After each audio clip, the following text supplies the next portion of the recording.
السلام علیکم، کیسے ہیں آپ سب؟ چینل میں آپ سبھی کا خیر مقدم ہے، امید ہے آپ سبھی خیریت سے ہوں گے۔ تو ناظرین، آج ہم جانیں گے پڑھائی میں دل لگانے کا وظیفہ مولانا طارق مسعود صاحب کے ذریعے سے۔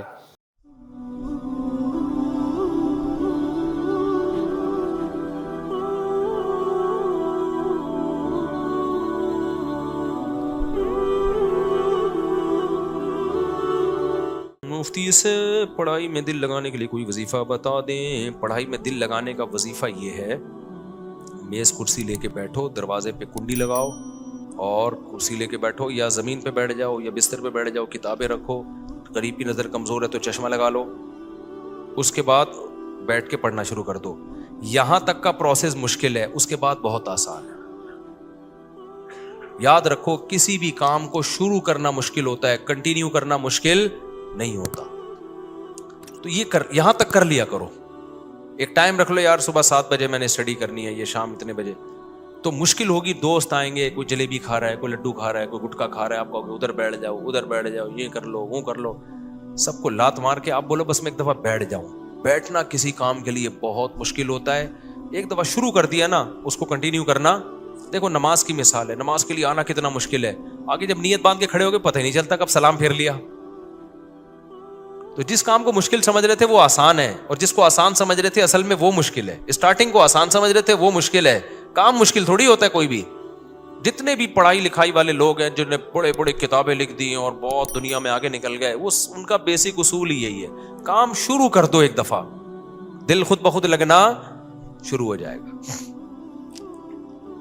دوسرا، ہمارے نوجوانوں کو جو پڑھائی میں دل نہیں لگتا نا، اس کی ایک اور بڑی وجہ ہے، کیونکہ میں وہ وجہ بھگتا ہوا ہوں۔ وہ وجہ یہ ہے کہ ان کی بیس ہی مضبوط نہیں ہوتی۔ جب بیس ہی مضبوط نہیں ہوتی تو ان کو آگے وہ کتاب سمجھ میں نہیں آ رہی ہوتی، سمجھ میں نہیں آ رہی ہوتی تو ٹینشن ہونا شروع، تو اس کے بعد دل اکتا گیا۔ ہمیشہ انسان آسان سے مشکل کی طرف جاتا ہے۔ دیکھو، آپ گئے جم، آپ نے بڑے بڑے باڈی بلڈر دیکھے، کوئی 50 کلو اٹھا رہا ہے، کوئی 100 کلو اٹھا رہا ہے، آپ نے چیخ نکلی، آپ نے کہا تیرے بس کا نہیں ہے۔ 2-4 دن کرو گے، ہو سکتا ہے کر لو، اٹھا لو، اور پھر اس کے بعد ہڈیوں میں درد، بھائی بہت چڑھ۔ یہی ہو رہا ہے آج کل۔ انگلش آتی نہیں ہے، سارا سلیبس کس میں ہے؟ انگلش میں۔ اب ویلوسٹی کی تعریف پڑھ رہے ہیں، وہ انگلش میں ہے، اس کے ٹینسز پتہ ہی نہیں ہے۔ جو ڈیفینیشن لکھی ہوئی ہے ویلوسٹی کی، ایکسلریٹر کی ڈیفینیشن فزکس میں ہے نا، یہ سب چیزیں انگلش آتی نہیں ہے، اس کی نہ اسٹرکچر آتے ہیں نہ اس کی گرامر آتی ہے، تو وہ آتی نہیں ہے، اور ویلوسٹی کی تعریف میں رٹے لگا لگا کے کیا کر رہا ہے؟ یاد کر رہا ہے اس کو۔ مجھے یاد ہے، میں ایک کوچنگ سینٹر میں گیا نا، میں کیمسٹری پڑھ رہا تھا، تو میں کیمسٹری کے شروع کے لیکچر میں حاضر نہیں تھا۔ ہم لوگ پنجاب گئے ہوئے تھے، کہاں گئے تھے، اسکول میں کیمسٹری شروع ہو گئی تھی، تو میں نے کور کرنے کے لیے میں چلا گیا کھارا در میں کوچنگ سینٹر۔ وہ ٹیچر پڑھا رہے ہیں، ڈبل بانڈ ٹوٹا، سنگل بانڈ ٹوٹا، وہ ہوتا ہے نا، ڈبل بانڈ ٹوٹا، سنگل بانڈ ٹوٹا۔ میں نے 1 ہفتہ کلاسیں لی، میرے ایک لفظ سمجھ میں نہیں آ رہا، ڈبل بانڈ کدھر سے ٹوٹا، سنگل بانڈ کدھر سے ٹوٹا، وہ ایکویشن بنا رہے ہیں، یہ ادھر سے گیا ادھر، یہ ہائیڈروجن ڈائی آکسائڈ کے ساتھ جب یہ فلانا ملایا جائے تو ادھر سے ایک ادھر، کیا ہو رہا ہے بھائی؟ میں نے کہا، حالانکہ میرے ٹیچر مجھے کہتے تھے ایکسٹرا آرڈینری ذہین، تعریف کرنا مقصد نہیں ہے، غلط کہتے ہوں گے، لیکن ان کی رائے میرے بارے میں یہ تھی کہ یہ بندہ غیر معمولی ذہین ہے۔ یہ 3-4 ٹیچروں کا میرے بارے میں تبصرہ تھا کہ یہ بندہ، یعنی دوسروں کے سامنے کہا انہوں نے کہ یار یہ بندہ معمولی ذہین نہیں ہے، لیکن ان کا تبصرہ تھا میرے بارے میں نہیں کہہ رہا میں بہت بڑا بیوقوف آدمی ہوں گا، تو لیکن کیا ہے، جس کو وہ سمجھ رہے ہیں کہ بے انتہا ذہین، 1 ہفتے اس کے پلے کچھ بھی نہیں پڑا، میں نے کوچنگ سینٹر ہی چھوڑ دیا۔ میں نے کہا پتہ نہیں ڈبل بانڈ ٹوٹا، سنگل بانڈ ٹوٹا، کیا ہو کیا رہا ہے، اس لیے کہ بیسک ہی پتہ نہیں تھی۔ بھائی کتنا بھی دماغ ہو انسان کا، آپ بلڈنگ بنانا اوپر سے تھوڑی شروع کرو گے اوپر سے آپ نے کہا کیونکہ یہ بہت اچھا مزدور ہے، بہت ایکسپرٹ آدمی ہے، اور یہ سیمنٹ بھی بہت مضبوط، بجری بھی بہت مضبوط، اوپر والی دیواریں پہلے، اوپر دیوار کی اوپر کی جو اینٹیں پہلے رکھ لو۔ بھائی بیس سے چلتا ہے صاحب، ڈبل بانڈ کیا تھا، ابھی سنگل بانڈ کیا تھا، یہ اس کے پھر پہلے بیسک پڑھی جاتی ہے، مالیکیول کیا ہے، مالیکیول کی، اچھا